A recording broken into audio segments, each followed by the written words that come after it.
Christina and I went and saw Disclosure Day last week. This was the first time I'd been to the movies in like 2 years. What do you think about this? I watch a lot of YouTube. I did not see one good thing about this movie. And I got to thinking, okay, is this Spielberg's best movie? No. Probably not. No. Nothing will ever top E.T. or, all those. But was it as bad of a movie as all these meatballs on YouTube are saying? No. You know why I think people do that? They do it for views. 1,000%. For some reason, you know exactly what their view is before you even watch, because it says, why I hated Disclosure Day more than any movie I've ever watched. Blah, blah, well, and doesn't that kind of speak to like how our culture, negativity is the thing that people are going to latch onto? Negativity sells. Every unfortunately. single time. Yeah.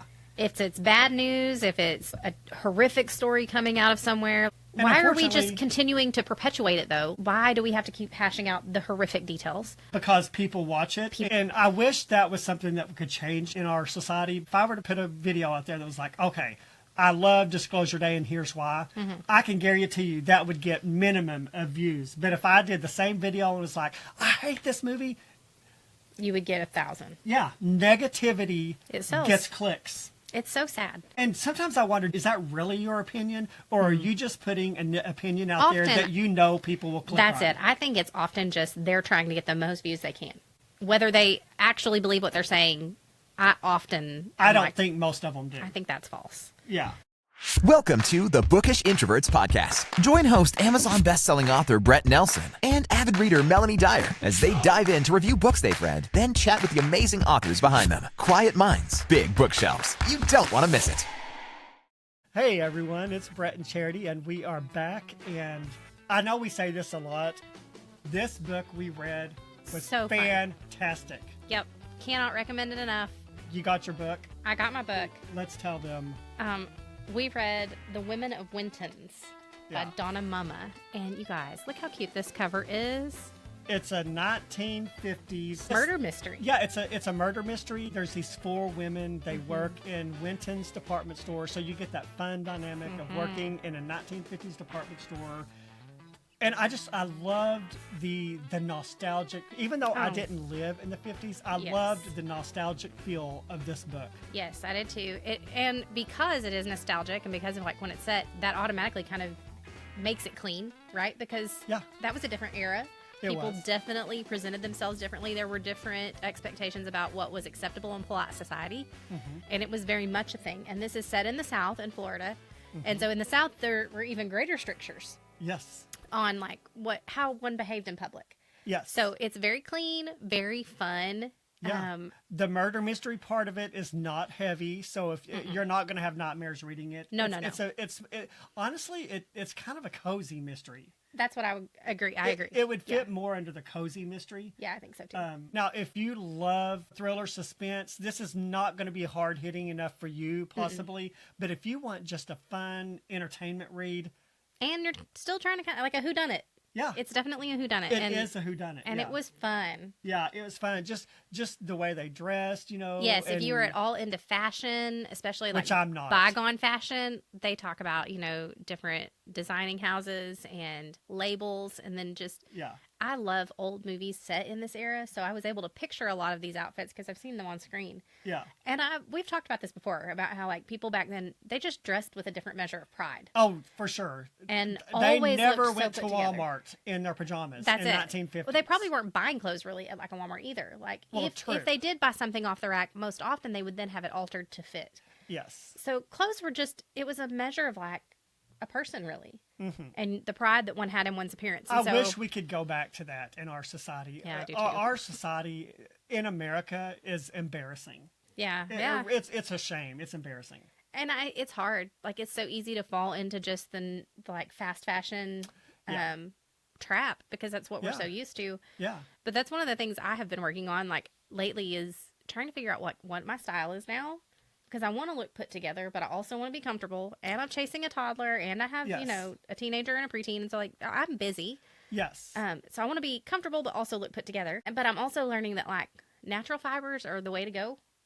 But it's more expensive. So, like, you kind of have to factor all of that stuff in. Yeah.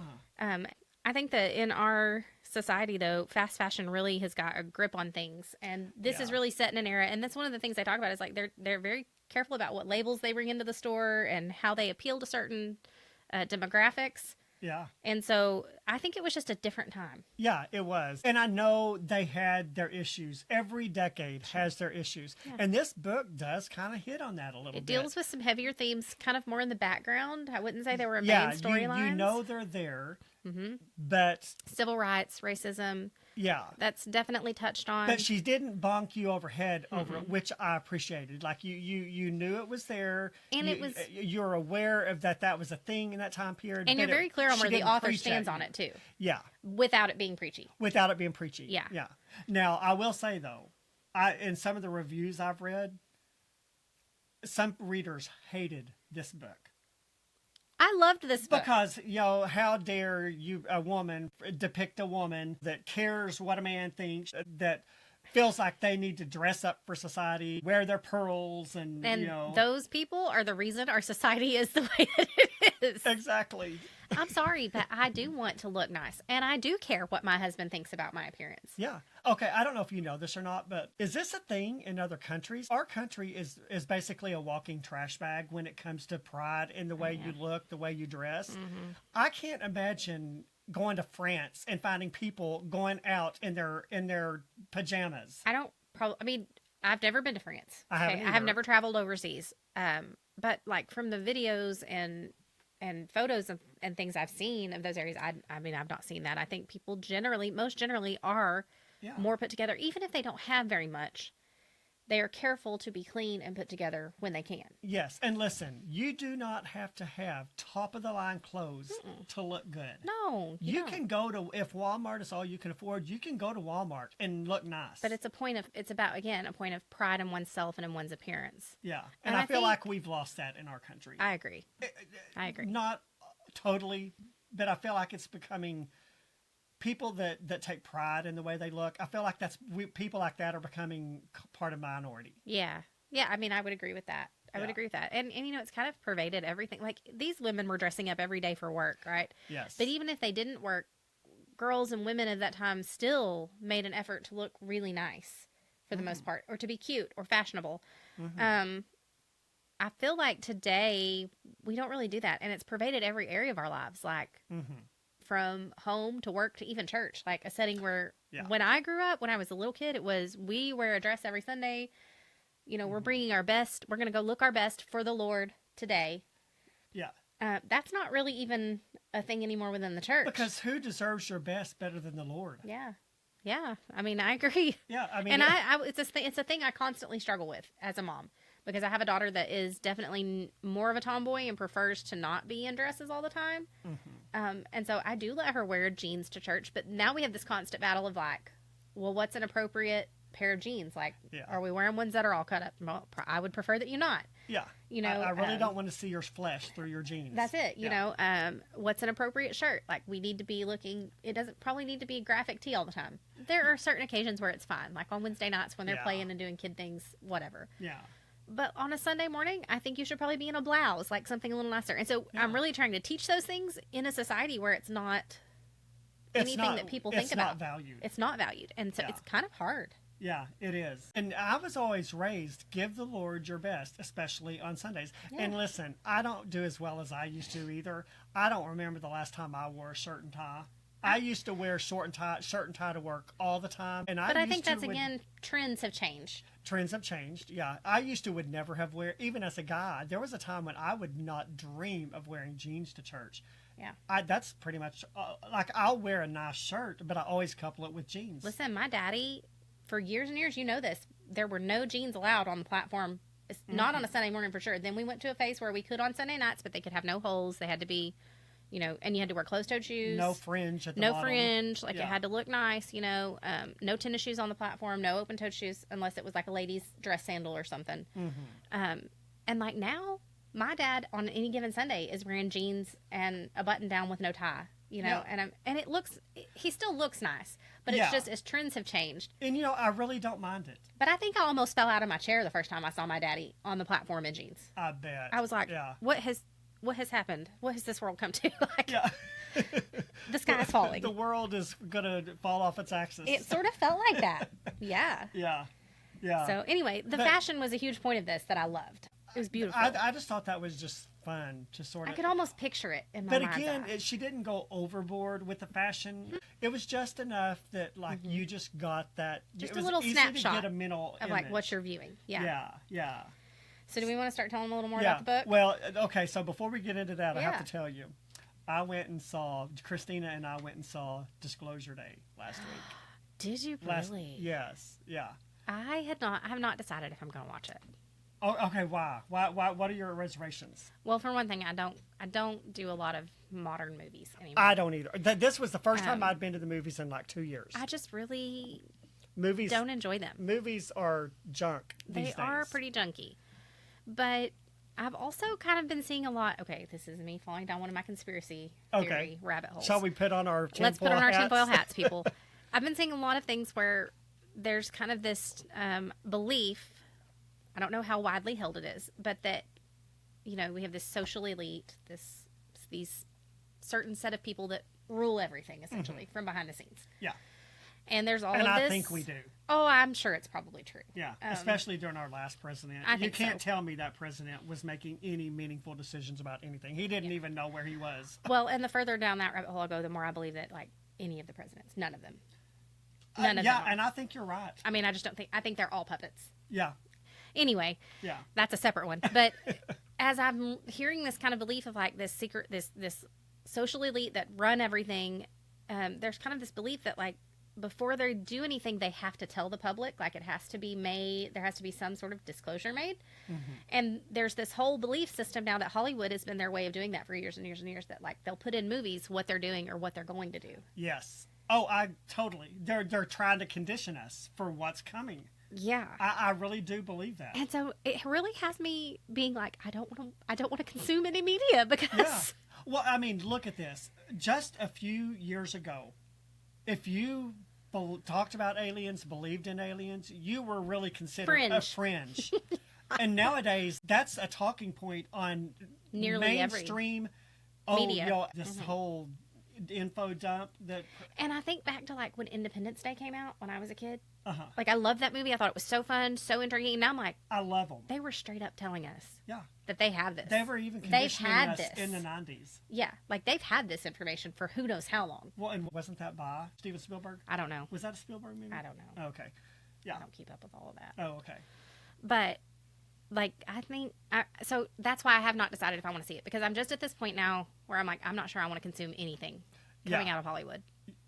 Well, valid. I just don't think I want to. That's valid, because honestly, I've got to the point where I won't even go see movies of authors that I have really liked in the past, because they have come out so aggressively against people like you and me. Yeah. I'm like, I'm not putting any more money. I can't help the money that I've put in your pocket in the past, but I can help not putting money in your pockets now. Yeah. So I'm to that point. But I have to say, though. So was it a good movie, though? I really enjoyed the movie. And I was a little bit leery going into it at first, because horrible. People are trashing this movie online. Which, to me, this is why I never listen to reviews. I never read reviews on a book before I read it, because I don't need someone else's opinion. Yeah. If I think the book sounds good, I'm going to read it. Yeah. And then I'll read the reviews after I read the book, because I just don't put any value in reviews. Okay. Yeah. So anyway, Christine and I went and saw it, and I actually enjoyed it. Okay. And I'm like, this is why you don't listen to, because what do you think about this? I watch a lot of YouTube. I did not see one good thing about this movie, and I got to thinking, I was like, okay, is this Spielberg's best movie? No. Probably not. No. Nothing will ever top E.T. or, all those. But was it as bad of a movie as all these meatballs on YouTube are saying? No. You know why I think people do that? They do it for views. 1,000%. For some reason. Because usually you know exactly what their view is before you even watch, because it says, why I hated Disclosure Day more than any movie I've ever watched. Blah, blah, blah. And doesn't that kind of speak to like how our culture negativity is the thing that people are going to latch onto. Negativity sells. Every single time. Yeah. If it's bad news, if it's, a horrific story coming out of somewhere, like this whole thing with the family, the Siders family or whatever that's happening. Yes. That's all over the news right now. It's terrible. It's tragic. Yeah. Why are we just continuing to perpetuate it, though? Because every person I see is wanting to just give their 2 cents on it. Like, nothing you have said is going to change what those 20 children went through. No. Like, why do we have to keep hashing out the horrific details? But people like that. Because people watch it. People want it. People, and I wish that was something that could change in our society. If I were to put a video out there that was like, okay, I love Disclosure Day and here's why, I can guarantee you that would get minimum of views. But if I did the same video and was like, I hate this movie, you would get 1,000. Yeah, negativity gets clicks. It's so sad. Yeah.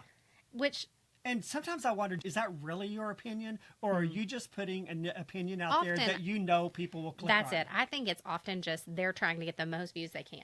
Yeah. Whether they actually believe what they're saying, I don't think most of them do. I think that's false. Yeah. Yeah. I don't care about going viral. Yeah. I enjoy doing this. Yeah. I wish we got more than 20, 30, 40 views on YouTube. But I just enjoy doing this, and thankfully we get a little bit more momentum on the audio side. And we have fun. Yeah. So anyway, I really enjoyed the book. Yeah. Okay. It was really fun. Well, and I think what you just said, though, about like the negativity being a valid point, that's a huge kind of running theme in this book. It is, yeah. It's all set, like we said, within this like family-owned department store in the 50s. And so all of these people have worked together, a lot of them for years and years now, and are kind of institutions within this department store. And there is kind of the work gossip mill, or the gossip chain, as they call it. Yeah. And they are always ready to spread the worst information about one person in particular, and everybody wants to believe it because it's negative and bad, and they don't like this person for whatever perceived reason. And it's easier to believe the bad than the good. And so that's seriously a whole theme in this book that ties really perfectly into what we were just talking about. It does, So there's 4 main characters in this book. Again, it's called The Women from Wyntons. The Women of Wyntons. By Donna Mumma. Mumma? I'm not sure. I apologize if we said your name wrong. Yeah. So we've got Audrey. She's sort of Mr. Wynton's main secretary. Yeah. Mr. Wynton owns the company. Owns the company, yeah. And they have a really good working relationship. He puts a lot of trust in her, which is very unusual in the 50s. Women didn't have places of authority, and she had a lot of authority in this store. Yeah, and Audrey's kind of an outlier because she is well educated. She's got she has a business degree. Yeah, that she actually, it wasn't correspondence school. Like, she went to school and did night classes and earned a degree. Yeah, she didn't get a secretarial certificate. She has a business degree. Yeah, so there's her. There's Mary Jo. She's sort of one of the newer employees at Wintons. She gets hired to work in the cosmetics department.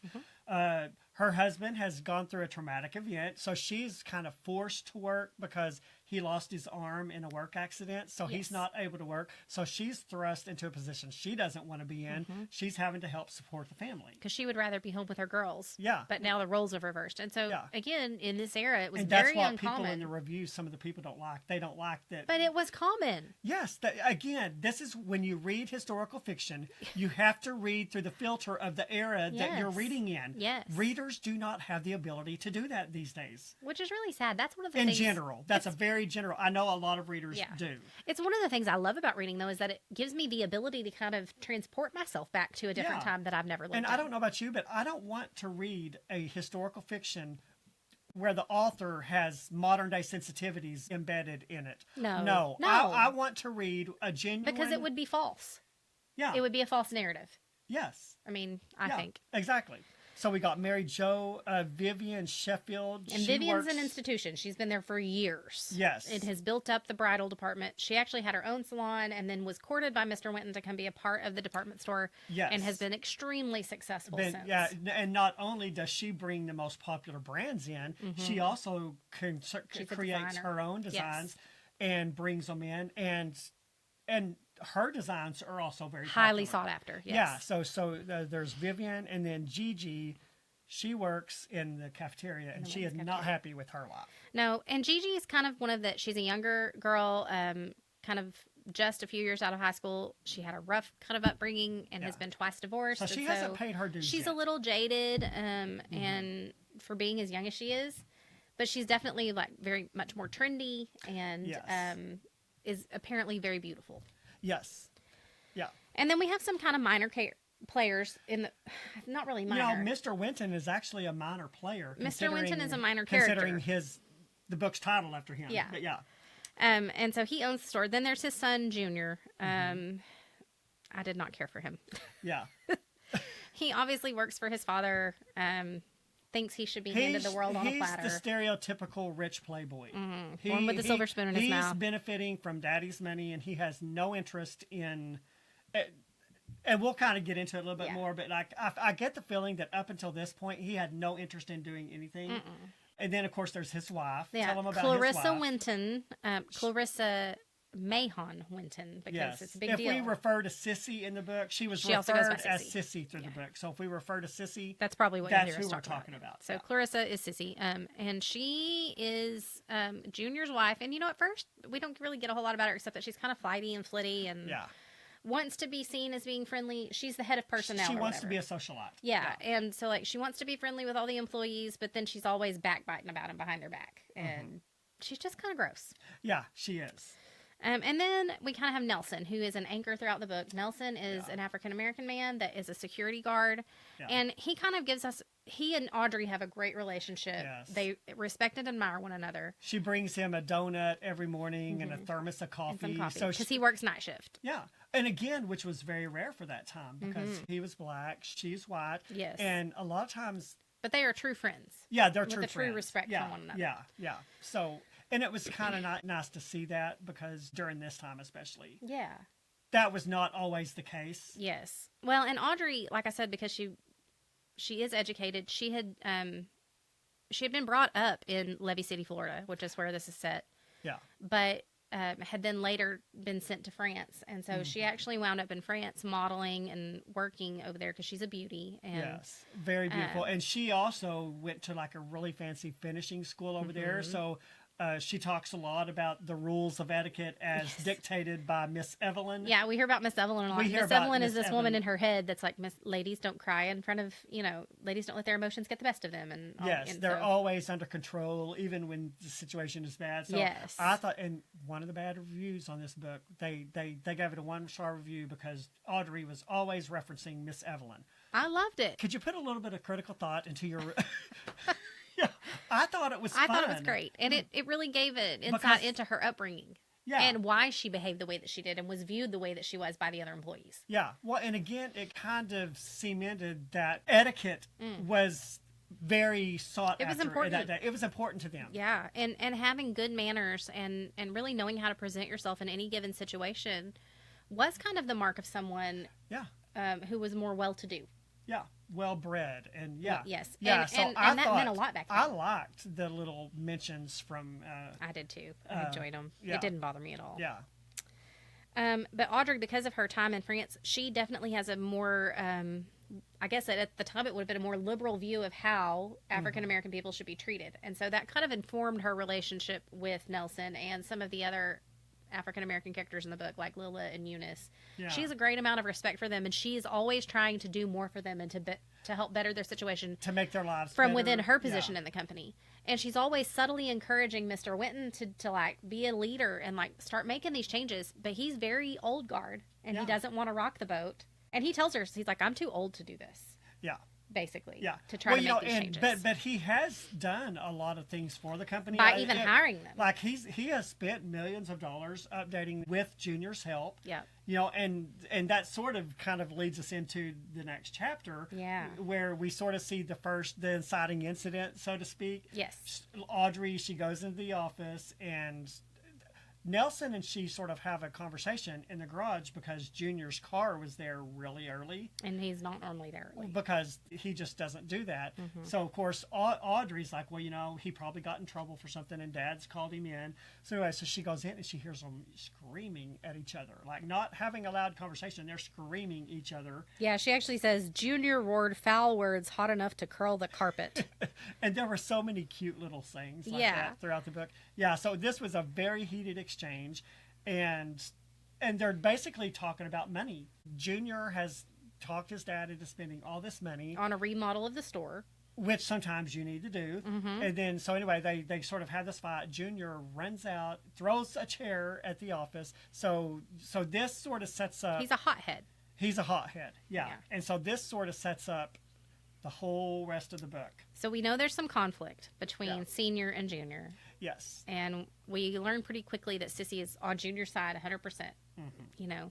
And we also know that, like, we can tell quickly in the book, as you'll read along, you'll realize that Wynton Senior has a great amount of trust in Audrey and allows her to know things that he won't even share with Junior. Yes. And knows that Junior is up to no good. Yes. Like, Audrey knows everything Mr. Wynton knows. Yeah. And he's not blind to the fact that his son is like the way that he is. Yeah. Yes. Like, you raise your children, you know how they are. Yeah, for sure. And he's not one of these that refuses to see the truth. No. So when John T. bursts out of the office and kind of throws the chair and makes the scene, she goes in a few minutes later to check on Mr. Wynton, and he's like in the floor and he's in distress. And I kind of thought, like, oh, he's having a heart attack or something. That's how I read it. Did the book ever say how old Mr. Wynton was? I don't. Yeah, like in my mind, he's an older man. Yeah, I'm thinking like 60s, late 60s, probably. Yeah, that's kind of because I would assume Junior's probably in his 20s, maybe 30s. Yeah, that's kind of where I got that vibe. Yeah. And so then we cut to Mary Jo, she's in new employee orientation. And she's like freaking out. Yes. She's having a moment of like, what am I doing here? I should be home with my girls. Yes. In this orientation, the lady that was doing the orientation was like, we don't want our regular customers to think you are pathetic. You must have at least 10 great dresses to start with. Well, Mary Jo panics because she doesn't have. She's broke. She's broke. Her husband hasn't worked in a while. And I kind of get from that, you kind of get that maybe they didn't have much even before. Yeah. So I mean, they were a young working family. Mental breakdown. Probably just trying to put food on the table for their kids. Yes. Yeah, she is. She's in the bathroom, and Audrey actually goes in to like use the restroom and runs into her, and she's in full blown breakdown mode. And she has no clue who Audrey is, and so Audrey is very kind to her. This is Mary Jo's first date. Yeah. And so, but Audrey's very kind to her and brings her a little makeup kit and helps her kind of fix her face up. She tells her, she says, honey, you look like something the cat puked up. Come over here and let me help you fix your makeup. But honestly, like, don't we need friends like that to be like, yes, listen, you're a hot mess. Let's pull it together. Yes. I appreciate my friends that are that way. Charity, that shirt is, ugh. You tell me, Brett, do I look like something the cat puked up today? Just know that comes from a place of love. Okay. I know it. But she does. She helps her kind of get her stuff together, and Audrey kind of sends her back out to her orientation, and she's like, okay, maybe I can do this. Like, it gives her a little boost. Yeah. And then we meet Miss Vivian. Which kind of goes against, because we've already been told up to this point, the people at Wynton's kind of refer to Audrey as the Hatchet. Yeah, they think she has people fired for no reason. Yeah. And that she's vindictive. Yeah. But it's all just because she carries herself so well. Yes, and really, because that's what a woman in the 50s did, especially a professional That's woman. right. And she ignores all of the nonsense. Yeah. And it bothers them that they can't get a rise out of her. Yeah, that's what bullies want. They want to get a rise out of you. They want you to react, and then a lot of times your reaction, they'll hold that against you. Exactly. Yeah.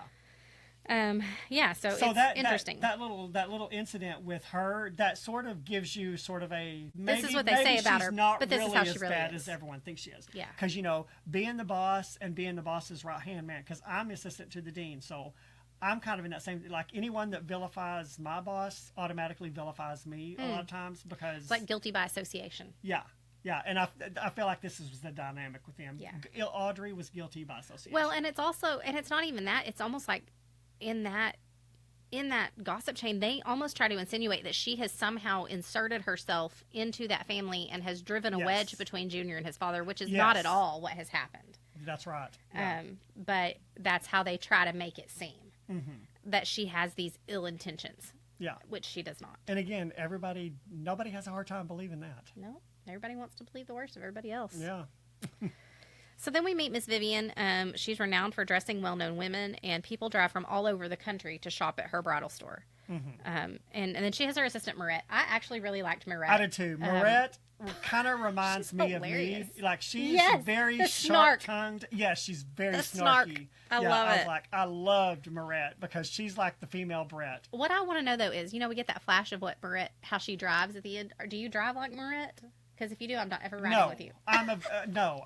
In fact, this is the honest to goodness truth. 2 days ago, I got honked at and yelled at because apparently I was driving too slow. Oh, that's because, these days, nobody drives the speed limit. We can ride along together. If the speed limit is 75, people are driving 80. Yeah. Yes. Yeah. We'd be good. I drive like a grandma, honestly. Mirette does not drive like a grandma, No. and she probably is grandma age. Vivian and Mirette are the two oldest characters in the Book of the Ladies, and they carry themselves as such. But And they also have Vivian, this wealth of knowledge, right? They do. They have a lot of amassed. institutional knowledge, and Vivian's always getting on to Mirette because Mirette speaks her mind. Yeah, she's doing a lot of like... Yes. Oh, I love Mirette so much. Like, Mirette needs her own book. Mirette does need her own book. So, Miss Mumma, if you have that in you, we would read it. She's hilarious. Yes.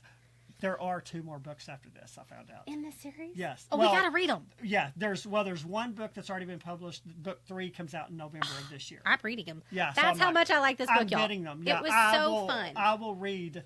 This is one of those it was guys. So easy. This book is so good. I wish this series would go on beyond, because a lot of times these days, most books, you get 3 books in a series and then it's done. Yeah. Like, I would not mind if there were 20 books in this series. No, because they're engaging. The characters are engaging. All of them. And it's just such a charming time. It is. And there were so many young, like, minor characters that I would love to see more of their story. Yeah. Lilla in particular. I found her to be so engaging in the few flashes that we had of her that I was just like, oh, yeah, I would love to know more about what makes that character tick. Yes.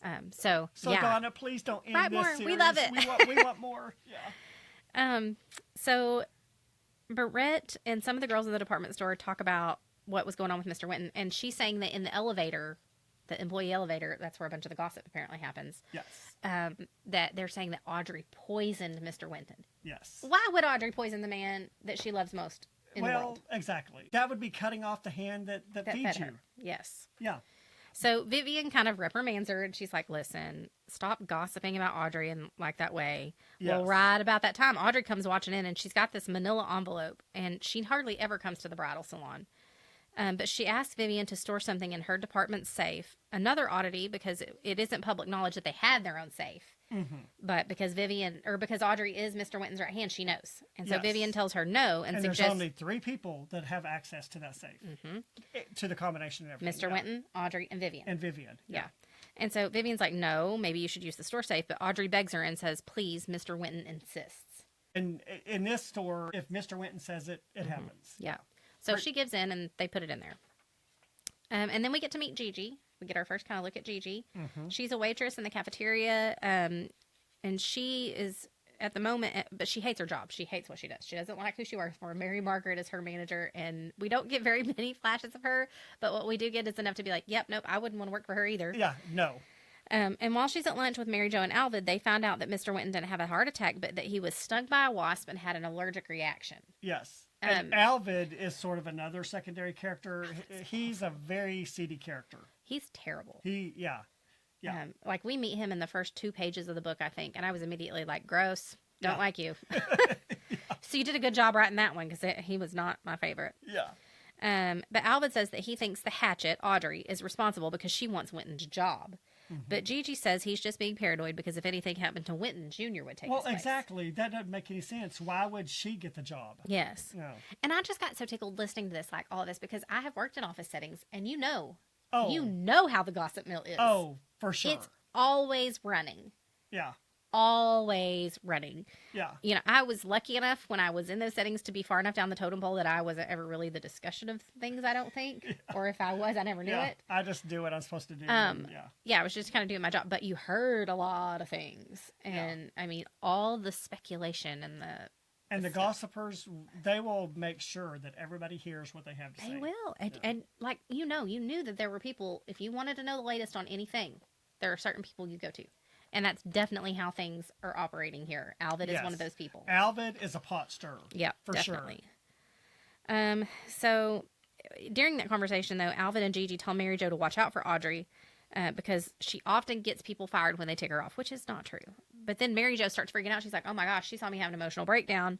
Well, and plus she loaned her a string of pearls. And she'd loaned her a string of pearls to where she's like, I've got to get these back. Like, oh my goodness. Yeah, because she was supposed to have gotten them back right after the orientation was over, but she had to go home and feed the family, and she just forgot. So she's like, oh my gosh, I didn't return the pearls. She's going to fire me. Yeah. So Alvin and Gigi, as she's leaving to go find Audrey, they're like, oh, she's never going to make it. Like, Yeah. she ain't going to survive here. She's too soft. Yeah. So Mary Jo returns the pearls and apologizes for returning them a day late. And she's like, please don't fire me, for my emotional breakdown. Audrey's like, listen, your job is safe. Like, you're fine. You're going to be an asset. Very gracious. Yeah. And then as she's leaving, she runs into Sissy, and Sissy's like, oh, a new friend. I'm going to befriend this poor woman. And so she invites herself to lunch. Run far away from Sissy. And she doesn't. She keeps her claws in her for a long time. Well, but when you're new somewhere, you don't necessarily know who the bad people Mary are. Jo didn't and who know. you need to stay away from. That's it. Yeah. And you want to fit in, so you'll latch on to anyone that'll latch on to you. Mm-hmm. So Junior then calls Audrey into Mr. Wynton's office to give her duties, and she despises that because she despises Junior. Mm-hmm. And she sure doesn't want to answer to him. Not taking orders from that man because he's an idiot, and it's clear. Yeah. She mentions some invoices, and he's like, I don't want to talk about those. And as she leaves, she overhears them having this kind of hushed, weird conversation on the phone. Mm-hmm. So she takes the envelope containing the invoices that she got from Vivian's safe and places them in her satchel because there are some discrepancies. Yes, and she wants to study them later. Yeah. Because Mr. Wynton was like, hey, something's not adding up here. Can you look this over? Yeah. And so she's like, yeah, sure. So then the next day, Sissy, Mary Jo, and Gigi are at lunch, and Sissy tells them in a gossipy sort of way that she doesn't like the way that Audrey has Mr. Wynton wrapped around her fingers and how she has caused so many fights between Mr. Wynton and Junior because Mr. Wynton prefers Audrey over his own son. Yeah. No, Junior's ineptitude causes fights. That's it. I mean, that's literally it. Yeah. But Sissy's trying to, worm her way into their hearts and make them think that it's some sort of nefarious scheme on Audrey's part, and it's not. Mm-hmm. So as lunch ends, Audrey comes in and tells Vivian that there's a problem. She went to get the files from Vivian's safe, and she put them on the bottom shelf, but when she went to get them, they're on the middle shelf. And so she's like, did you notice if anything else weird is happening at your salon? And Vivian's like, well, yeah, we had a box of L's that went missing a couple of days ago, but now it's back.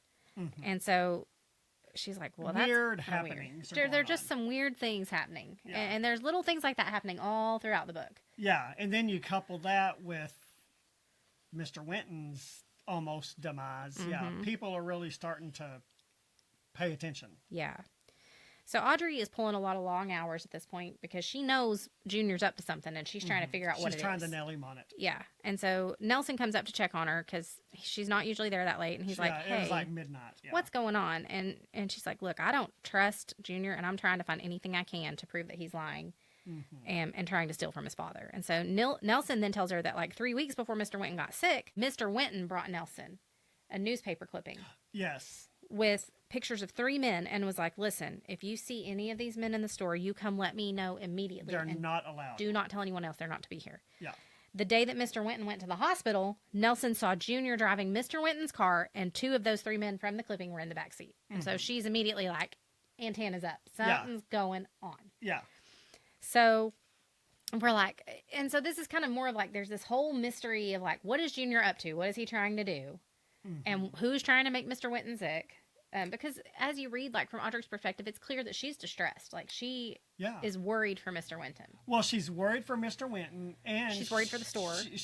And at this point, does she know that they're trying to blame her for his demise, or is that just public gossip? No, I mean, I think she has a suspicion, but she doesn't. She hasn't quite like firmed it up yet. Yeah, but she knows people are trying to insinuate. Yeah.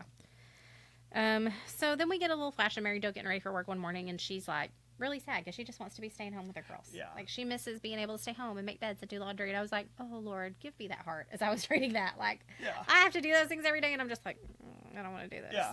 And there ain't nothing more fun than going to work and having to face the gossip mill. Right? Yuck. Or just to go to work in general. Yeah. So Sissy continues to have lunch with Mary Jo and Gigi, and she's like getting her hooks in them and very much poisoning them against Audrey in every way. Yes. And so they're like, we're not going to be around her. Then we get to meet Gigi's boyfriend, Bobby. He's a character. Yes. He used to work at Wynton's but got fired for And why did he get fired? Well, he was stealing stuff and then selling it and pocketing the money. He was. And so now apparently... So you automatically know he's not he's a bad guy. Yeah. And he's always standing Gigi up on dates. Yes. Like he's talking down to her. Gigi is ignoring the red flags. Big time. I mean, literally, I was like, where is the red flag guy? Because have you seen that guy on Facebook where he like watches videos of couples and he'll either give them a green flag or a red flag? I'll send you some. It's really good. But I was like, where's the red flag guy? Because this is bad. He's a not a good one. And why are some people just don't get red flags? Like, do they ignore them, or does it go over some people's heads? I mean, I think some people choose to ignore them, and some people just don't see them. And I think a lot of that has to do with like upbringing. Often, like if they're raised in dysfunctional relationships, maybe they just think that dysfunction is the norm. That's true. Yeah. So, but I think with Gigi, she's just choosing to overlook him. Yeah, because he used to be fun. She says that at one point. He used to be fun. Yeah. And you kind of latch on to the hope that maybe that person you once knew will come back. Yeah. Yeah. And I think also Gigi feels pretty down on herself because she's had 2 failed marriages already. She's so young. And I mean, I kind of get the vibe throughout the book that she really doesn't think that she's worth much. Yeah. And so that's sad. Yeah. Well, and that's sort of some of the reviews. People were really offended by how women were portrayed in this book. But in the 50s, it was very important for women their goal in life was to meet a rich man and to not have to work. It was very unusual for women to have careers.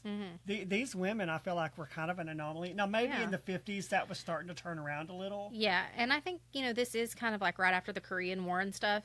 So I think that probably was when things started to shift because women had to go to work, yes, right? And I think she mentioned that in the book. A lot of these women were working because there was no one to work because men were at war. That's it. So, and then a lot of women sort of, when the war ended and the men came back, a lot of women just stayed Which is working. historically accurate, because if you look at our country, I mean, that is very much what happened. Yeah. And when things in the home and women's roles started to shift. Yeah, but it's not unusual in this time period for women to sort of be the June Cleaver, sort of, and a lot of modern day readers, judging by the reviews, were really offended by how women were portrayed. But don't you think that that's sort of making a comeback? Like, I'm seeing a lot of posts and things now about traditional wives. Trad wives is what they're calling them. Oh, really? Yeah, like it's kind of, you can look that up. A trad wife is becoming a whole thing where like... I didn't know that. They're kind of going back to the norms that were known before of like women staying home with their children and not working and men being the breadwinners. And why is that? That's surprising. In today's, like, is the feminine movement, have they made such a nuisance of themselves that it's sort of backfired on I them? really don't know where it started. I haven't delved that deeply into it. I just know that that's a thing I've seen a lot. Now, I'm not saying there's anything wrong with women being independent, but as with anything, you can take it too far. It absolutely can go too far. And I would say that feminism probably has... In some ways gone too far. Yeah. I do not consider myself a feminist at all, and anybody that talks to me will probably agree with that because I firmly believe that God wired men and women differently and gave us different roles for a reason. Yeah. Well, it's in a man's nature to provide. To want to provide, to want to protect his wife. Yeah. And a lot of women these days find it very offensive if a man wants to pay for her meal, if a man wants to defend her. I think that's absurd. Yeah. I think that is absurd. Now, again, I don't think that's most women, but there is a demographic of women out there that I don't need a man, and I don't need a man to protect me. I don't need a man to... Yeah. Well, we kind of see that with Kenny, Mary Jo's husband in this book. Like, because he can't provide, it creates a lot of conflict between them. Yeah. Because he feels a lack of self-worth. Because he says that to her, like, I should be the one working double shift. Because God wired us men That's right. to want to provide. To need to do that. To be carers. Yeah. So, I mean... I think it again goes back to divine design, really is what I would call it. Like, although there are a lot of men these days that will not step up and do that these days. So it's another way our society has failed. It has definitely derailed. Yeah, that's for sure. Yeah. So then we're back in the office with Audrey, and she answers the phone and takes a message for a man named Mr. Crawford. Or from a man named Mr. Crawford for Junior, and he says that his investors are ready to negotiate the sale of Wintons, and he tells her they want to make the transaction official before Christmas, and please get that message to Junior. Well, Audrey is shocked because now she has proof. Yeah, and she would know if Wynton had any interest in selling the store. And so she's like, "Why is Junior trying to sell this business while Mr. Wynton is out and trying to recover?" Yeah, she's found all these questionable invoices for goods. Saying, Charity, the narcissism in that, to think that like Dad is in the hospital, but I'm going to sell this out from under him. Yes, but at this point, it's not like he's no dying. They knew he was going to recover. Yeah, they knew. So like the narcissism, if my dad was that powerful, I would be terrified of what he would do to me when he, you know what I'm saying? Because Mr. Wynton is formidable. Yes. I mean, when we see him, the glimpses we get of him when he's well and in the office, the man is not someone to be trifled with. Yeah. So it was shocking to me. Like, I can't believe a son would do that to their dad. Oh, I can. Yeah, because it's not like this man was on his deathbed. I have no issues believing the worst of people anymore because we've seen it. It's not hard. And that makes me sad. Yeah. Because I used to be very like wanting to believe the best of people always. Yeah. But it's hard to do that. It's hard in today's society when we're surrounded by junk. Yeah. Yeah. For sure. How to put it. Yeah. So Audrey's like, okay, we've got some stuff to go on here. And so when Junior comes in, she just asks him about it. And he's like, groups like Mr. Crawford are always in the market trying to buy these mid-sized department stores. And Wynton's is even more desirable because we have 5 successful locations. So it's nothing more than that. And she's like, well, Crawford seems to think there's a deal in place. Why are you cavorting with these buyers that your father has banned from the store? Mm-hmm. And he goes, you need to stop listening to the gossip mill. And I'm going to be rid of you by December. Yeah. So your time is limited. And so she's like, okay, well, I know that you've been, defrauding the store and your father. And so it's really kind of a race to see which one of the two can get their proof and get rid of the other first. Yeah. Yeah. The stakes in this weren't super high, but it was definitely enough to keep you on the seat. Yeah. So we flashed like about a month later. Mr. Wynton is still in recovery, but like he's been recovering at home with private nurses, and Sissy and Junior have tried to restrict Audrey's access to him. They're like, you can't be with him. So she's sneaking over to his house at like midnight. Yeah. When the nurses are asleep to talk business with him, because he knows like the only way that business is going to stay afloat is if Audrey's still getting things done the way that he wants them done. Yes. And Audrey's capable of doing it. She finally goes over there and she just tells him. She doesn't want to, but she's like, here's what's going on. And he doesn't at all seem surprised. Well, and that's kind of a risk. You know, that saying, blood's thicker than water? Mm-hmm. Like, you do run the risk of him saying, how dare you... Get out. How dare you talk about that to my family? But again, I think he had seen so much of Junior's nature by this point that he wasn't surprised. Yeah, there was enough animosity there that he didn't really have trouble believing it. Yeah. So she tells him about the call from Crawford, and he's like, oh, I know who that is, and I'm going to fight to keep my store. And so he's like, you're not to get involved, but I want you to take this envelope. It's sealed. And he's like, keep it at your house and do not open it unless something happens to me. Well, she's like, nothing. And he's like, just don't open it unless something happens to me. Yeah.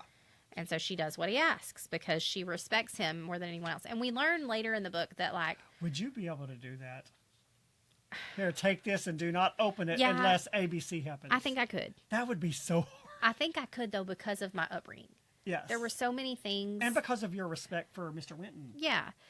But there were so many things, like with my dad, in the role that he's in, that, like, often, not often, but there would be times we would hear things if he was in conversation with someone at the house. And, like, we very often were told there are certain things that you might overhear that cannot be shared for privacy reasons. Or, I mean, when you're a pastor and you're in a trusted role, like, there is some expectation of confidentiality, right? There is, yeah. And even legally, there is confidentiality there. And so, because we were brought up that way, I don't think I would have I think I could.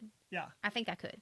Especially if I had a safe and somewhere I could just lock it in and not see it constantly. Like, oh, I'm just going to put that away. Yeah. And then I kind of have to do, like, the whole out of sight, out of mind thing. Yeah. But it would be hard. I'm a very good secret keeper. My grandma and my grandma Brown, and I remember this. I don't remember exactly what it was about, but like I told her a secret one time, or something happened. Like there was a little secret between the two of us. How old were you? Oh, 7, 8, 9, 10. Very so young. Sweet. Yeah, and every once in a while, my grandma, she'll be like, "Now you remember our little secret, you know?" Oh, that's precious, Brett.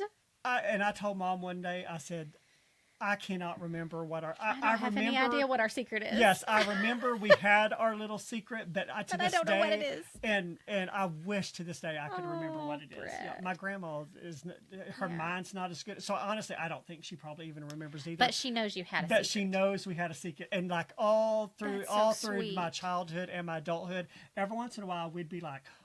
We have a secret. Yeah, don't tell our secret. Oh, Brett, that's so sweet. Yeah. I love that. Yeah. Audrey is definitely a secret keeper. She is. She is trustworthy to her core. And she would never do anything. Like, you very clearly quickly figure that out. She's not going to do anything that would harm She's very Wynton much a or person his of story. integrity. Yes. Yeah. And she that's important to her, that she be full of integrity. Yeah. And again, I feel like in this time period, integrity was very important. It was valued. Yeah. Again, this was back in the time when people could contracts were often sealed with a handshake and a word. Yeah. Now it's you got to have 50 lawyers involved and 3,500 pages because of a agreement. man's word means nothing. Because a man's word means nothing. Yeah.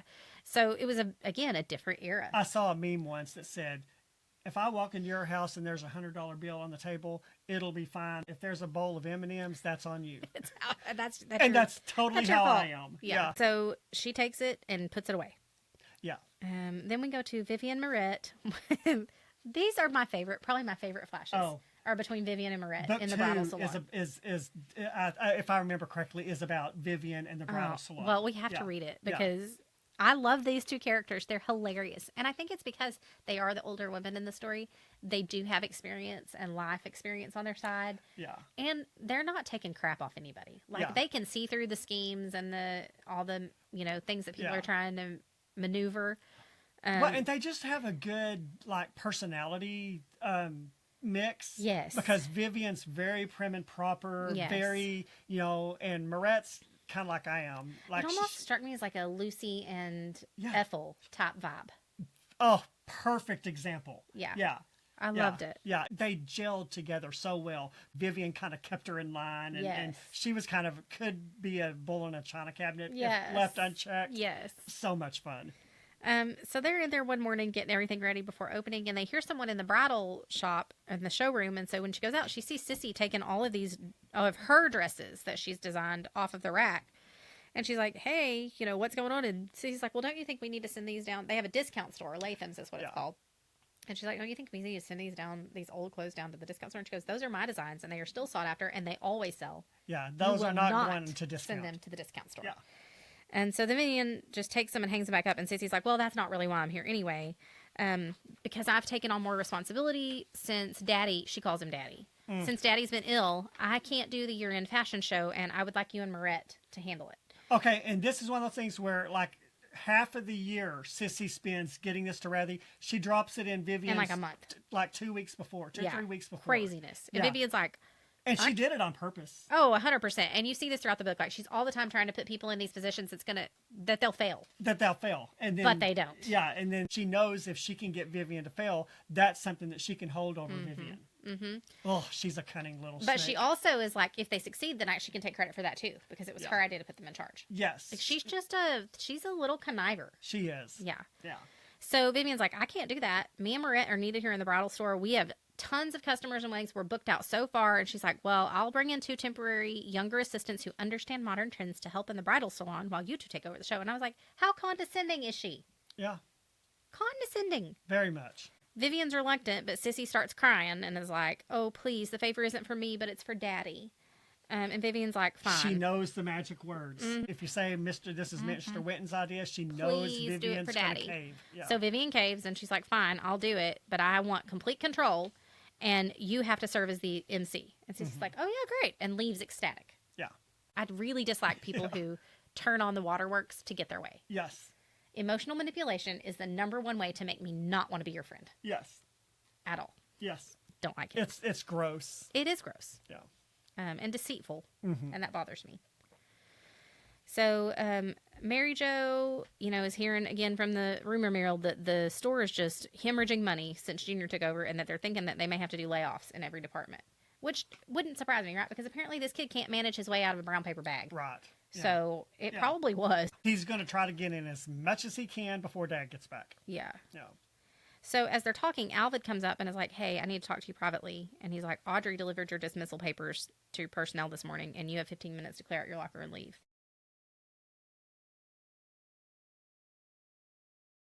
Well, Mary Jo's upset and was like, Audrey promised me my job was safe. And he says, well, never trust a snake because their nature is to bite.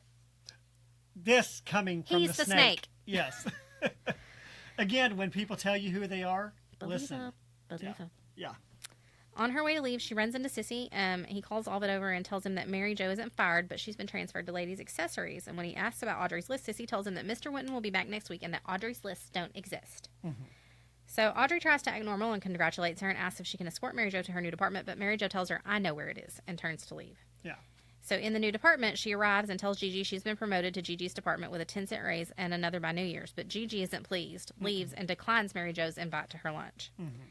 So, like, there's all this internal conflict of, like, where these women are trying to figure out how they fit together as friends, if they can be friends, who do they believe, who do they not believe. And so that's kind of a running Because they're fighting thing. against the rumor mill. They really are. Yeah. And that's like swimming upriver. Yes. Well, and that was another one of the bad reviews that I saw, like, because they got really upset that the author depicted women as fighting against each other when they should have been working together. But it happens. Okay, but let's be honest. If you have worked in an office with women at all, you know it happens. That's exactly what I started to say. I work in a business where I'm always the only man in the office, and guess what? This is how women are. And catty. I'm not saying that men... Catty. Yes, very catty. And honestly, not in this job that I'm in, but in previous jobs, I've literally had to get up and close my door and be like, you guys can claw each other's eyes out if you want, but I want no part of it. Yeah.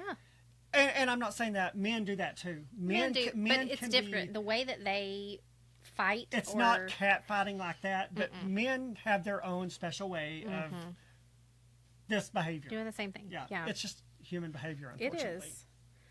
So the next day, Audrey arrives for work, and Mr. Wynton is back in the office, and they sit down to try and figure out the messy financials that Junior and Sissy have created.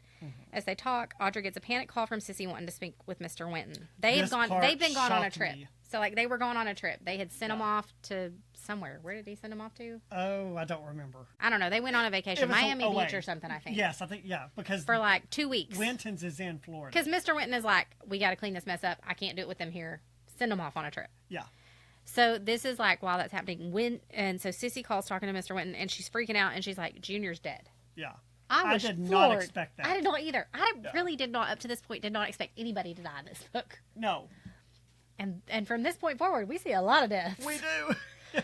And so I was like, dang, what happened to Junior? Yeah. And so we find out. And of course, they try to nail Audrey on it. Yeah, so they try to say that it was a car accident and that it was... Because what Sissy's saying is that somebody called and that somebody Audrey called the hotel and left a message saying that Mr. Wynton was really, really ill and they needed to get back. And she knew that was going to cause Junior to fly into a tizzy and come home. And they got the call really late at night, which means they would have had to drive all night to get there. And so, like, they left in the night and apparently had a car accident and he died. Yeah. Which I immediately was like, that's sus. Yeah. I don't think that's probably what happened. But... that's what they say happened. And the cops even agreed and all the things. And so it's like, okay. So Mr. Wynton is obviously just devastated. I mean, that's still his son. He still loves him. He is a conniving little snake, but you don't want anything to happen to your conniving little snake. That's right. And at the funeral, Audrey tries to talk to him, and Sissy loses her mind and is like, get away from us. Rah, rah, rah, rah. And so he just shoves Sissy in the car and just kind of looks at her. She was putting on a show. She was. And I think Mr. Wynton was kind of putting on a show, too. Yeah. A little bit. A little bit, yeah. Because he does kind of push her away and gets into the limousine and just tells her to leave him alone or whatever. Or doesn't say anything to her, I think was it. And she was heartbroken by that. So the next time she goes to work, Nelson's like, listen, when Wynton and Sissy came to work early this morning, Sissy told him that he needed to fire you today to avenge Junior's death. So as soon as she walks in, and then at this point, I'm like, oh my gosh, is he buying into Sissy's crap? Like, is he believing her? Yeah. Because I'm thinking she might get fired. Well, and sometimes people can make bad decisions in grief. Yeah. So then that's when she tries to tell Mr. Wynton that Audrey was the one who made the call and did it on purpose so that Junior would be, in a rush and that it's really her fault he's dead. And Audrey's like, Mr. Wynton, I never left that message. Yeah. And so Sissy's like, yes, you did. The note was left at 11:30 and we didn't get it until midnight because we'd been out dancing. We didn't leave until 2 because it took a while for the maid to pack our things and a bellhop to load our luggage in the car. And so at the whole time, Mr. Wynn's like, you couldn't load your own things? Right. Like, you couldn't go get your own car? Yeah. So when Junior tried to call her, Audrey didn't answer, which made him frantic, Sissy says. And then and these were rich people. I'm just saying, if you were really worried about your dad, you would have just left all your junk. your stuff You and could have come just home. bought it all. Like, if you couldn't wait for the maid and you couldn't do it yourself, just leave it all because you have the money to rebuy. And there's some stuff just not adding up along the way like that. Yeah. Right? Like, there's things that's just like, that doesn't make any sense. Yeah. So he sends Sissy out, and he's like, I'm going to talk to her alone. Go to the bridal shop and talk to Vivian about the fashion show. And she's like, I'm not leaving you alone with her. And he said, get out. I'm going to talk to her alone. Making it look like he's going to jump Audrey. Well, as soon as Sissy leaves, he just relaxes and is his normal self again. Yeah. So he has to put on a show for Sissy. He was putting on a show, yeah. But a few days later, Mr. Wynton has another episode, and he's back on full bed rest. And at this point, I'm like, okay, is somebody really trying to hurt him, or is he having like major like? Because when a child dies, I'm sure that does create stress on the body. Oh, for sure. Any number of things. Yeah. And so then Sissy comes in and she tells the girls, Gigi and Mary Jo, she's like, I've got a private investigator coming to investigate Audrey because bad things keep happening to Mr. Wynton when she's around, and she's going to be gone by New Year. Yes, Mr. McKinnon. Mr. McKinnon. I kind of liked Mr. McKinnon. I didn't like him at first. I felt like he was... I thought he was charismatic.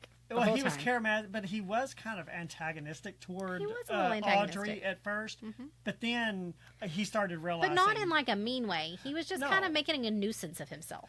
Well, I mean, sometimes you have to get to the crux of things, especially a murder or the stuff that's going on. Yeah. They're still working on the fashion show, and Vivian has recruited Gigi and Mary Jo and a few other girls to actually be in the show because she wants it to be accessible to women of all stations, which I thought was really a smart idea on her part, right? Oh, for sure, yeah. Because like they don't just have rich people coming in to shop with them; they have everyday people too, and that's what she said. She's like, Mary Jo, you're going to be up there, and other women, other moms in the crowd are going to be like, oh, I could be like that too.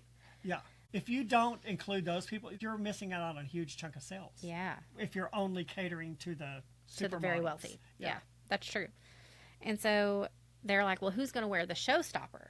And so, she's like, I'm not going to tell you who the showstopper is like the final dress of the event, and it's like the big ta-da. And it's a big deal every year. Like whoever gets to wear it, it's a huge honor. Yes. Type thing. And she's like, I'm not telling you that, but you'll find out later. And the women that wear these dresses in the event, they get to keep their dress, which is also a cool huge thing. For Mary Jo and Gigi both, right? Because they can't afford to go buy them. Yeah. So this was a great way for them to and Vivian knew that. Vivian was so smart in the way that she chose because she knew it was going to boost them. She had very good business acumen. She did, and she cared about these ladies and wanted them to do better. Yeah. Plus, she recruits Mary Jo's girls to be in it for the children's stuff, so they get to keep all their clothes too. So it was a great, it was benevolent, but also awesome marketing, really, on her part. Yeah. And so she takes them and shows them this picture of one of the former showstoppers that they have a big picture of in the back, and they're awed by the woman, the dress, and the woman's beauty, and they're like, oh my gosh, who is that? And they're like, well, that's Audrey. Yeah. And they're going, what? And she's like, yeah, she used to be a high fashion model and was one of the most sought after in the world. And then she retired and came to work at Wintons 2 years ago. She tells them both. Why she's so good at her job. Yes. Because she was immersed in it. She was. And she's like, I don't know what's up with you two, but you need to put your differences aside because that's what Southern women do. Forgive and hold each other up in difficult times. And I was like, that's true. That is so true, women in the South. Yeah. And I loved it. So Audrey goes into Wynton's office to get stuff to take to him. And when she's working in the desk trying to find stuff, she finds a dead wasp. And she's like, only me, Junior, and Sissy know about this allergy. So she puts it in a tin coffee can and sticks it in her bag. And she's like, I'm going to go hide this and keep it until we can figure out what's going on. And she knows no one will blame Junior or Sissy for his getting stung, but they will rush to blame her. So then she also notices that her makeup compact is missing from the drawer where she always keeps it. And she's very careful. Like, we see that in everything. When she comes into the office, she takes her gloves off, she puts her things in her purse, and then she locks the drawer. She does this every single time. Yeah. And so this was abnormal for that to not be there. Yeah. So while she's there, McKinnon, the PI, he comes into the office and he's like, hey, who buys the coffee and sugar that's on the coffee cart that's in here, Mr. Wynton's suite? And she's like, well, I do. She's the only one with access to his office, which shines the spotlight on her as a main suspect. Yeah. So he pulls out a napkin with sugar on it and tells her he had it analyzed and that it contains cyanide, just enough to make someone sick but not kill him. And then that we have another problem to deal with. And so she calls his bluff, though, and puts her finger in it and rubs it on her mouth. And he goes, oh, way to call a bluff. And she's like, you wouldn't be carrying that around in your pocket if it actually had cyanide in it. You idiot. Yeah. So they're kind of calling each other, but they're kind of building a grudging respect. Because she's a woman, he probably didn't expect her to make that connection. But I think we start to see them develop the beginnings of a grudging respect for one another from here. Yeah. Because their interactions are never mean, malicious, no. Just kind of like a matching of wits almost. Yeah. Each time, which was fun. It was fun. Yeah. And we also find, at this point, that Mr. Wynton has been having Audrey come give his medicine because he doesn't trust the nurses and he doesn't trust Junior and Sissy to do it right. And so when she left that morning to give him his medicine, when she got back to work, she found out that Mr. Wynton was found passed out and one of the nurses was found dead, stabbed to death with a small piece of mirror. Yes, a small piece of mirror. That's what Mr. McKinnon tells her. And so she's like, oh, crap. It's a very small thing, but it comes back. Yeah. So Audrey drops off some financial papers to a bookkeeper, one of the business bookkeepers, to look at, and he grudgingly agrees to do it. And then she meets Mary Jo, Gigi, and Vivian for lunch and tells them that she needs their help in protecting Mr. Wynton because someone's trying to kill him. And this really took a lot for her. She had to kind of swallow her pride and be like, listen, I know y'all don't like me. I know this is what people are saying about me, but I need help because somebody is trying to kill Mr. Wynton. And I want to protect him and protect the store. Yeah. So they all kind of reluctantly agree because they all respect Mr. Wynton. Mm-hmm. So right after she leaves, McKinnon comes in to talk to Vivian and Marette, and when he leaves, she gets a call from the shipping department that all the orders for the dresses from the fashion show have been canceled. Well, this is a disaster. Yeah, they don't have time to get more at this point. And the fashion show was huge for the store. Yes, a lot of revenue came from this fashion show. Leading into the holiday season, it was a big deal. And at this point, we're just days away from the event. Yes, 2 days, I think. Yeah.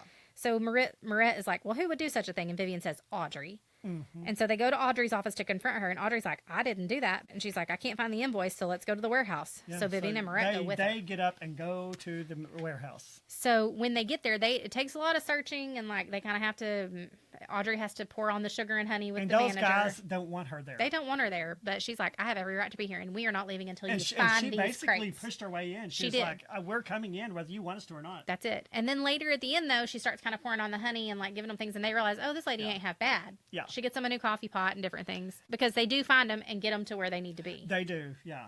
She finds them sort of in a place where they shouldn't be. And even the guy, the manager, even he was like, what are those doing there? Yeah, and so he's like, well, someone called the store called a few hours ago and said the shipment was to be sent back to the sender. And the truck is here now to pick them up. And Vivian's like, well, can I see the truck and the driver? So he's like, yeah, well, when they get out there, the driver's gone and the truck's sitting there. It's just plain white. There's no logos on it. Mm-hmm. And Audrey's like, well, that generic van isn't one of Wynton's. And so Vivian's like, who would want to steal my clothes for this show? Yeah. So somebody who doesn't want the show to happen. That's it. Mm-hmm. So now we're kind of in the spoiler zone. Yeah. We highly recommend that Please you guys read this book. If you think you'll read it. Yeah, if you're looking for a cozy, easy, but also intriguing, it took me a good ways out to kind of figure out who was behind it all. Yeah. I mean, I would say even at this point, I wasn't still quite sure who was pulling the strings. Well, I had suspicions, but oftentimes in books like this, it's never who you think it is. Exactly. So it was so fun. It was so fun. Very well written. If you will read this book, and we highly recommend you read it, stop here because we don't want to ruin. No. This is about the halfway point of the book. Yeah. We can't say a whole lot more without giving things away. Exactly. Yeah. So, we are going to keep going. So for those of you who don't think you'll read the book and you just kind of want to see how it ends, hang in there, and we will be right back.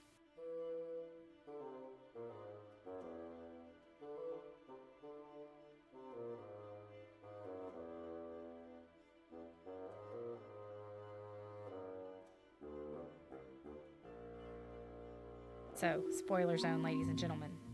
The night of the fashion show, big things happen. Mm-hmm. Sissy calls in sick, can't be the MC. She says she has laryngitis. And so Audrey is jumping in to help wherever she can. Shocking. Yeah, right.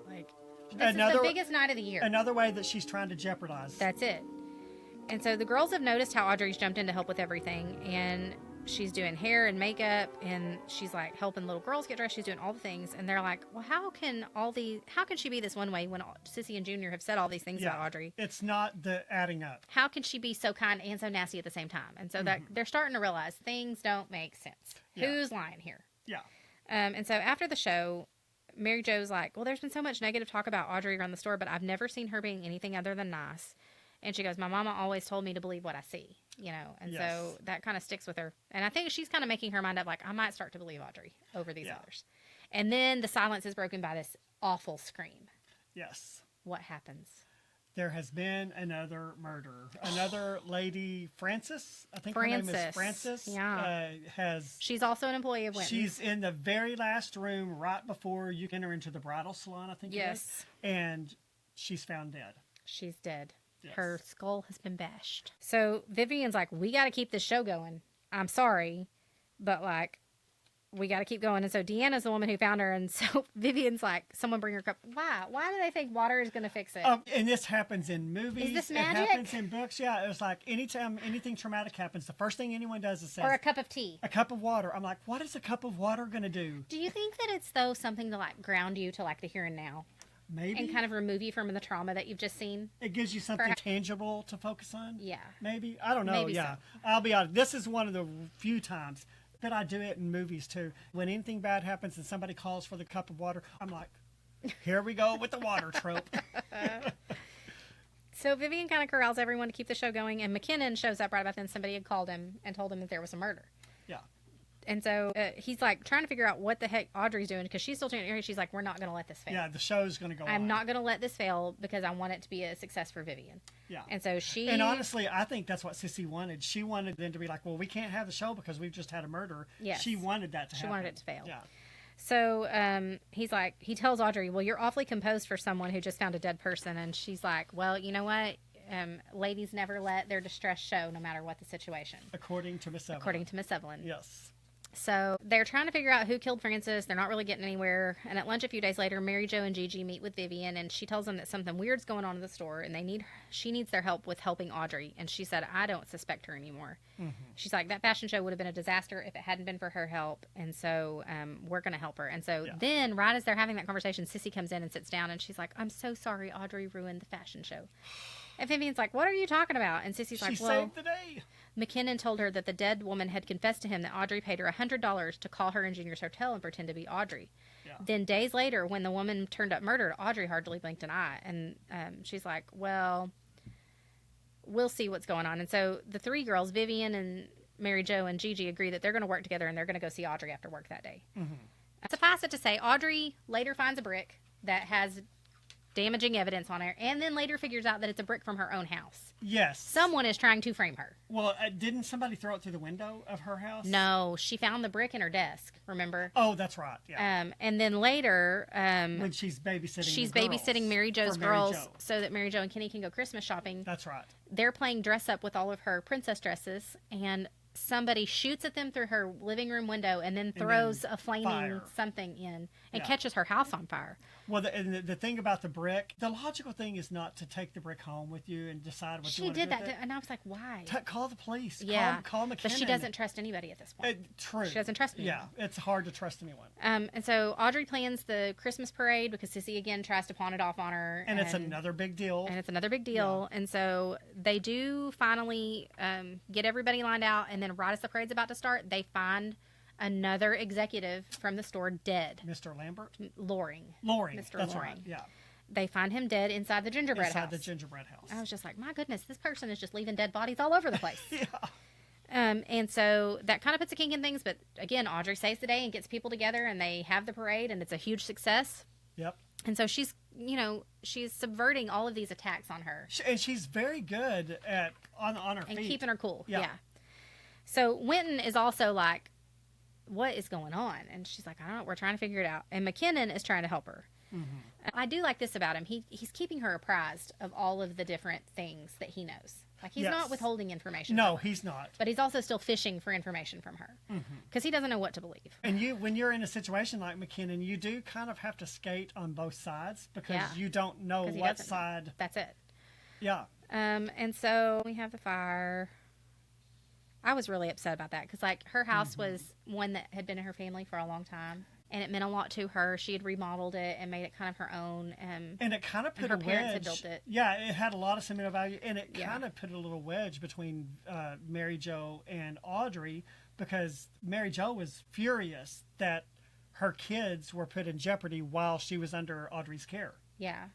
Which was silly. It's not like Audrey asked to be shot at and have her house burned down. Yeah. But again, it just So then they kind of have another disagreement, and basically Gigi's like calling Audrey out and saying, I think there's enough evidence to say that you're the murderer. And Audrey gets really upset and leaves. Mm-hmm. And Vivian leaves with her. And so Vivian has kindly let Audrey stay with her. Yes. While her house is being fixed. But then Audrey's like, I'm worried about your safety. So she goes and checks into a hotel because she's just worried about Vivian. She doesn't want her to get hurt. And so she goes back home to get all of that evidence that she's been, like the wasp and the brick and all those things. The gold compact. Because there's a piece of her glass missing out of her compact now. Yeah. And so she goes to get all those things from her house, and the box is gone. And so somebody had ransacked her whole house. Yes. And so now she's like, oh, man, this is not good. And so the cards are really stacking against her. And then while she's there, though, they find a piece of paper on the floor that has a big boot print on it. And she's like, That's important. And so she grabs it and sticks it in her pocket and is like, I'm going to find out who's behind this. Mm-hmm. So she then takes it to the shoe department the next day and has a guy look at it, and he goes, well, these are work boots that we order for Mahon Orchard and for their workers, and this is a size 14, like. And so she starts going through the invoices and figures out who orders it. Yeah. Then Sissy comes in and is like, hey, Mr. Wynton's had another spell. He isn't doing well. Audrey, I'm putting you in charge of the New Year's ball, which, again, is something that she spends like half the year planning and has given Audrey 2 weeks now to plan it. Yeah. And so Audrey knows, like, she's just trying to make me fail again. Mm-hmm. And so in the cafeteria, Sissy approaches Gigi, Mary Jo, and Alvin and gloats about giving the New Year ball to coordinate and says she'll never have time to pull it off in 2 weeks. Before she struts off, she tells them that she has proof that Audrey tried to kill Daddy, specifically poisoning the sugar in his office because Audrey is the only one who restocks the coffee bar in his office, and Audrey was seen leaving the building with a box that no one can account for what was in it. Mm. Well, then Mary Jo starts thinking about all that, and she's like, I know what was in that box because that was the day that I was having my meltdown. It was a makeup kit. Yeah. And so Mary Jo's like, okay, maybe things aren't what they seem. Yeah. And she kind of starts to be more on Audrey's side. Mm-hmm. And Vivian explains to Gigi then that, you know, Sissy came from money, but that her father kind of squandered it all away. And so then his sister bought up all of their shares and stuff and kind of saved the family from ruin and took on Sissy and her mother as like a charity case, basically, and never would let them forget it. And so that Audrey and Sissy grew up competing kind of. Yeah. Well, Sissy was competing. Audrey was never competing. Yeah. But Sissy was competing with her. Yeah. And so then that Audrey's father was best friends with Mr. Wynton, and that he had designed the store and several famous buildings in the town. And so there's huge connection there. And Sissy really has a vengeance against Audrey too, in that, again, Audrey went to the very finest finishing school that was available to her. Sissy got sent to one too, but it was wasn't as good. It was not a desirable one, and so she had that against Audrey too. And then we also find out that at some point Junior had kind of been chasing after both women, but Audrey didn't want to be caught, and so she left and went to France. Yeah. And then that's when Sissy landed Junior, and so there was just a lot of stuff. And this is what happens personal. When you attach yourself to the wrong person; they will bring you down. Yeah. And then she also tells him, like, I know that Sissy took credit for your promotions, but Audrey was the one behind it. Mm-hmm. Like those came from her. And so then they're both just like, oh my gosh, we've got this totally wrong. Yeah, we've had this wrong this whole time. Yeah. So then we shoot to the New Year's ball, and Sissy, so Mary Jo and Gigi are there with Mary Jo's with her husband. Gigi comes with Bobby, and Audrey has kindly loaned Gigi a dress, and Vivian and Marette have taken it in for her and all the things, and it sounds stunningly beautiful. I love to see it. She gets to be the belle of the ball. Yeah, and so she's so excited, but Bobby is still being a jerk to her. He is. Like a real big jerk. Yeah. And so when he gets there, he ends up running off and leaving her. And so she goes to track him down, and she finds him like schmoozing and kind of with Sissy in the hallway. And she's like, what's going on here? Yeah. And so they kind of brush it off and move on. Well, then Bobby gets drunk and starts telling her that he's got something big planned. Mm-hmm. Then there's like a huge chandelier that falls basically and shatters in the middle of the room. And so it's, again, they're trying to sabotage the big event. Yeah. And so this is when Sissy brings in McKinnon and Mr. Crawford and all these people into the office. And she's like, I've got all this proof. Audrey's guilty. And she pulls out the wasp. And so all these things that she had stolen from Audrey's house, she presents them as evidence against her. And they end up booking Audrey into jail on like fraud, murder, attempted murder, all these things. She goes to jail. Mm-hmm. And so the girls are watching all this, and they like honestly kind of believe it. Well, Vivian does not. Yeah. And so Vivian calls Mary Jo, and she's like, we know she's not guilty, and I've got this shoe print that she found in her home, and I know who it belongs to, and it belongs to Bobby. Mm-hmm. And so Gigi is heartbroken, but kind of is like, yeah, this is probably true. Honestly, could it be that surprising to you, given I don't think everything? So. Because throughout the whole series of the book, he's making all these dates and breaking them and not showing up, and every time there's been a murder, he's disappeared for 2 or 3 days after. Mm-hmm. And so she's like, this is just not, like, he probably is behind it. Yeah, but it's just so hard to let yourself go there. Yes. I would imagine. Vivian's like, we're going to go get her tonight. And so she's like, there's something in my safe at the store that can save her, and we're all going to go get it. So all of the women get in the car, and this is when Marette's driving, and the girls are like, this is like a tilt-a-whirl at the carnival. Like, she's apparently not a very good driver. Yeah. And they even say, like, how long have you had this? Well, she says she's had this car. Vivian says she's had this car in the shed since the war. Yeah. And one of the girls goes, which war? Marette goes, does it matter? I was dying. I was like, apparently not. It's very quippy in places. I'm not one that usually laughs, but I did chuckle a couple times. Because you would almost hear these conversations happening. For sure. Yeah. It was so real. It was so funny. It was so funny. So when they get there when they get to the store, they find the envelope that Audrey placed in her safe the day Mr. Wynton had the first attack. And in it is a will that says Junior got all of Mr. Wynton's things, which means Sissy gets them when Junior's gone. Which there's your motive. Wynton carried the combination to the safe in his wallet. Since Vivian, Audrey, and Wynton were the only ones with the combination, they think Sissy found the combination in Wynton's wallet and changed the original wills with fake ones to show Audrey as getting everything. The perfect motive for murder. Yeah. Gigi confesses that she thinks Bobby murdered Francis and the others, probably paid by Sissy to do it. McKinnon comes to see what they're doing, and Gigi suddenly thinks she knows where Audrey's notes are. So they all arrive at the jail, including Sissy and McKinnon and the sheriff, and McKinnon says he has proof that Audrey didn't cause the accident with Junior and Sissy because the woman who called the hotel pronounced her last name as Audrey Penault. Yes. And this is a whole thing throughout the book where she says she wants her last name to be pronounced the French name, way. which is Penault. Yes. Penault. Not Penault. Yeah. Penault. Yeah. Yeah. And so he's also found that Sissy paid Francis $200 to place the call to the hotel. And in the envelope, in Audrey's envelope, it shows that they had 2 tickets to France where Junior and Sissy planned to go and live off the proceeds of the sale of Wintons. The evidence from the box, and then the 2 wills, one of which needs to be authenticated as the real one. Well, McKinnon hands one will to the sheriff and tells him to smell it. And throughout the whole book, Sissy wears Chanel No. 5 and lots of it. So it's like a cloud always where she goes. That follows her around.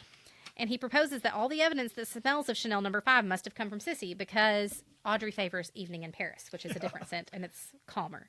Yeah. Since both wills smell like Chanel, Vivian presumes that both are fakes and that Sissy created them. After hearing the evidence, the sheriff tells Bobby he's putting him behind bars because he's, suspicious of him. And Bobby tells him he'd better put Sissy in there with him because she's the one who killed her husband and set up all these things. And so basically Bobby just gets like what my dad would call diarrhea of the mouth and starts telling all the truth. And if I'm going to go down, you're going down with me, honey. And so like Sissy was behind it all. Yeah. And so they lock them both up and that's the end of it. Well, at the end of it, Mr. Wynton comes back to work and McKinnon is coming in to talk to Audrey. And it turns out McKinnon was hired by Wynton, Mr. Wynton. Yes. And so all this time. Yeah, his dad is an executive at a store and a lawyer, and he's a lawyer and all these things. And so like he has grown up in that, and he was being brought in by Mr. Wynton to help with the next eras of the store, basically. Yes. And so he was Mr. Wynton's weapon, and I did not see that coming. I didn't either. Like that caught me completely off guard. Yeah, I was totally surprised by that. I was too. That was kind of a good little twist. It really was. There, yeah. So listen, you guys. This was one of the best books I've read in a while. Yeah, I thoroughly enjoyed it. This will definitely go on my list of top reads for the year. Yeah, I loved it. It was so fun, so engaging. The characters are believable and just fun. And I liked that it wasn't so cut and dried of like they're always on one side or always on the other, because isn't that kind of how real life is? That's how real life is, yeah. And so I really appreciated that she kept it kind of true to just what it's like to try to navigate friendships in a new place and with new people. I really, really liked this book. Yeah, for sure. Oh, so good. So fun. Yeah. I hope this series goes for a while. I do too. But I will read more. We do know there's at least going to be a third. After that, who knows? But yeah. Run out and buy this book. Please go buy this book. And I'll show you the cover one more time. The Yeah. Women of Wyntons by Donna Mumma or Mumma, we're not sure. Yeah, for those of you that are listening, it's kind of a peach and yellow cover. It's got 4 very fashionable 50s ladies on the cover. Yeah, they've got their 50s dresses on. So cute. Yeah, just great book. It's beautiful. Yes, even if you're not a mystery suspense person. This was just such a good read. Yeah, it just... And there were so many things. Anyway. There were so many things we didn't talk about. Yeah. That are so good in the story. Some minor storylines that I really think deserve more attention, but it's hard to go into all of that with the time you that don't we want have. to give everything away. You want readers to have some stuff to find on their own.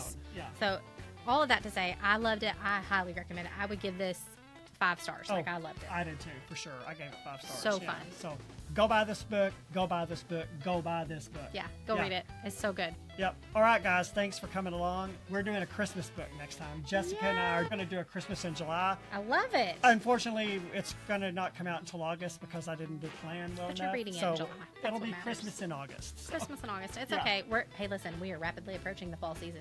And I can't wait. I'm so ready. Listen, if you have people that live in the South, call and check on them right now. We are hot, not okay. It's hot. It's gross. It's disgusting. Humid. It's not even just the hot. It's the humidity. Yeah. It's like just, you step outside and could almost drink the air, people, and it's miserable. Grab your straw and drink up. Yeah. Really. Ugh, disgusting. Ugh. All right. Anyway, you guys, we'll talk to you later. All right. See you next time.